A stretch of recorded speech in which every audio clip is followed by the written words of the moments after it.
Méthode de Gauss-Seidel. L'introduction soit A une matrice d'ordre n carré, c'est-à-dire n ligne et n colonne, et B un vecteur colonne,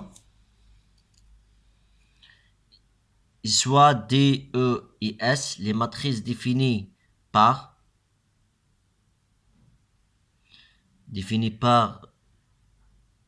D, c'est les éléments de diagonale. C'est une matrice diagonale, c'est-à-dire il n'y a que des éléments dans la diagonale et 0 partout. Le E, c'est les éléments triangulaires inférieurs à diagonale qui est nul. Le S, c'est l'inverse, c'est triangulaire supérieur. De même, avec diagonale, les éléments diagonaux sont nuls. Alors, je peux écrire A comme D moins E moins S. De AX est égal à B, je remplace A par D moins E moins S, donc fois X est égal à B. Donc, je développe le calcul. C'est dx qui est égal à E plus S fois X plus B. De là, on déduit la formule de récurrente. C'est dxk plus 1 qui est égal à E plus S. Et plus S. Et plus S xk plus petit b, le vecteur b, tel que k est un entier naturel. Donc, en multipliant les deux côtés par la matrice inverse des moins 1, parce qu'il n'y a que des éléments de diagonaux, donc elle est inversible automatiquement. Donc, on trouve cette relation de récurrence. La formule, on va appeler étoile. La formule étoile n'est autre que la formule de Jacobi. En effet, nous avons, bon, je calcule d'abord le D moins 1, comme il n'y a que des éléments de diagonaux, donc l'inversion de cette matrice, c'est l'inverse de chaque élément, parce que c'est une matrice diagonale. Alors, et donc, je calcule D moins 1 fois E plus S.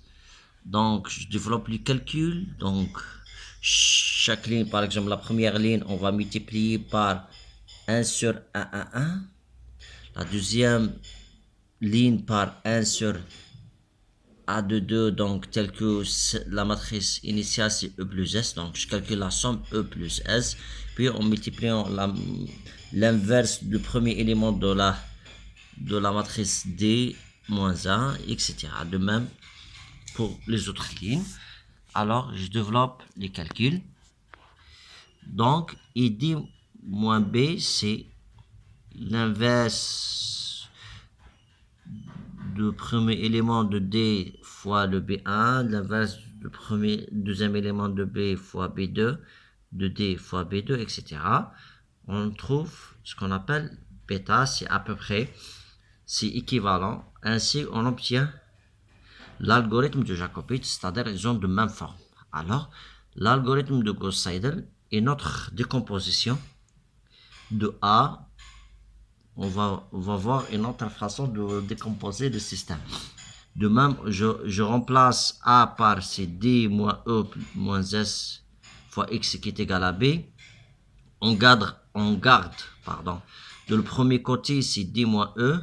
Et puis, le S, on va distribuer dans le deuxième côté. Donc, je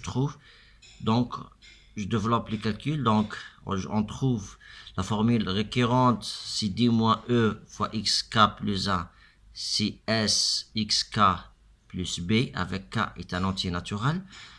Alors, en multipliant par la matrice inverse D moins E moins 1 de la matrice D moins E dans les deux côtés, parce qu'on sait bien que la matrice fois la matrice inverse, ça donne la matrice identité fois un vecteur, ça donne le vecteur lui-même. C'est pour ça qu'on va disparaître le vecteur là.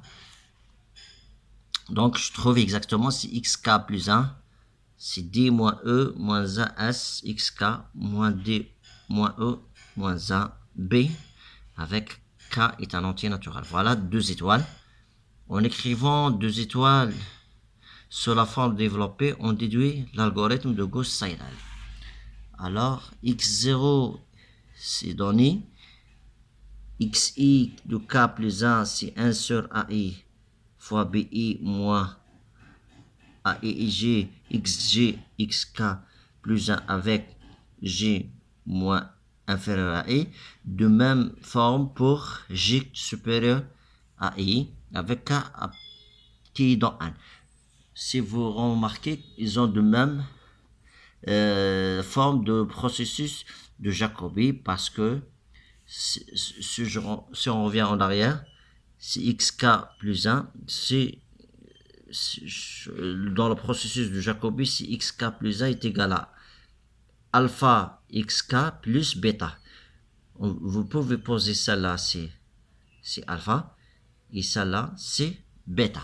Donc, ils ont de même forme. Donc, on peut utiliser la forme de Jacobi, l'algorithme de Jacobi.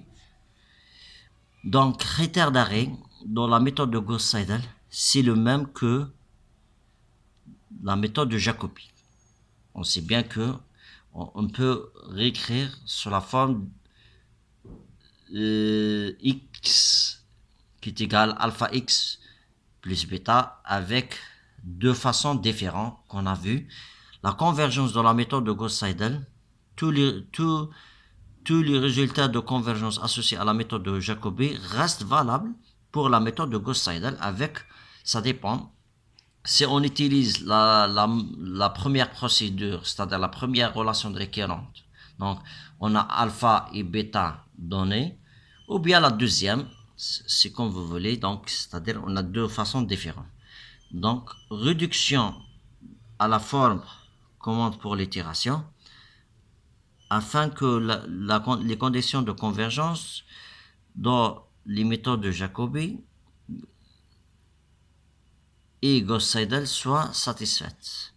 Il y a en général deux techniques utilisées dans la littérature. Une première méthode permettant de remplacer le système AX qui est égal à B par le système X qui est égal à alpha X plus bêta, de manière à ce que les conditions de convergence soient bien sûr satisfaites, et de considérer une matrice epsilon qui est égale à coefficient réel si à élément petit en valeur absolue. On a alors 1 moins 1 moins epsilon fois ax qui est égal à 1 moins 1 moins epsilon qui est égal à b. Ou encore, donc en multipliant, donc je peux tirer le x en fonction des autres. Donc je trouve exactement c'est epsilon ax plus db au d égale à 1 moins 1 de moins epsilon, qui s'écrit finalement x est égal à alpha x plus bêta avec alpha, vous voyez bien que c'est epsilon a, et bêta c'est d moins b. Bien sûr, si la valeur absolue des epsilon et g sont suffisamment petits, il est clair que le système initial de ax qui est égal à b converge. Une autre méthode consiste à faire des combinaisons linéaires des équations constituant le système ax plus b qu'on a vu déjà de deux façons différentes, par exemple pour le Gauss-Seidel, à remplacer ce dernier par un système équivalent a bar x qui est égal à b bar, de manière à ce que la matrice A soit à diagonale dominante par rapport aux lignes, c'est-à-dire que les éléments de diagonale en valeur absolue sont supérieurs par rapport à la somme des lignes, etc. C'est pour ça.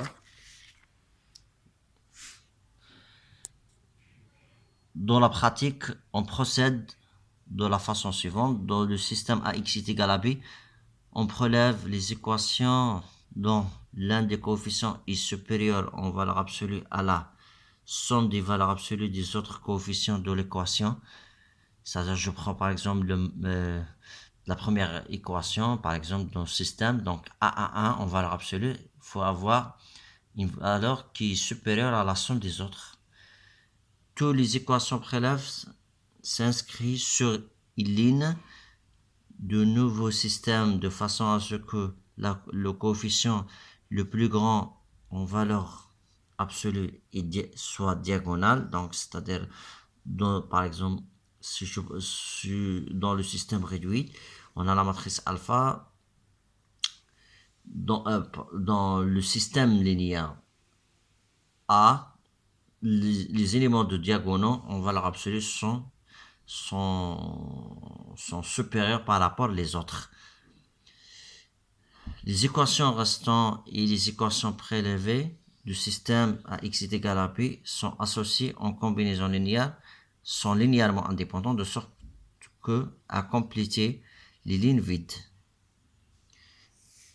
Prendre soin à ce que toute équation du système à x est égal à b non utilisée fasse partie d'au moins une combinaison linéaire qui consiste en une équation de nouveau système. Voilà, merci pour votre attention.